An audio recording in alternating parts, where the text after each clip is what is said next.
Welcome to Compare Foods TV. Fly Ty and Jacinda. Can't you feel it in the air?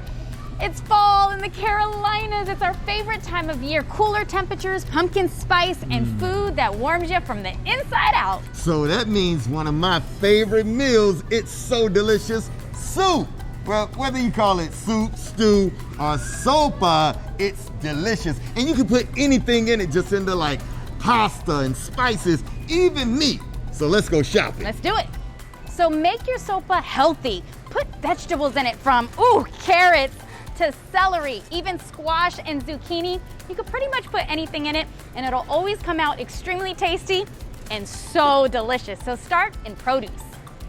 Maybe you want your soup a little more hearty. You could put beef, maybe chicken, or even pork in it. But make sure you cut them up in small chunks so they can cook all the way through.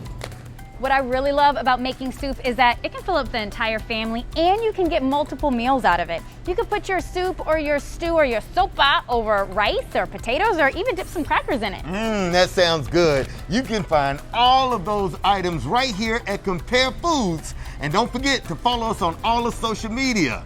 Like, follow, and share for all of your favorite deals and recipes at Compare Foods Charlotte. It's Fly Ty and Jacinda for Compare Foods TV.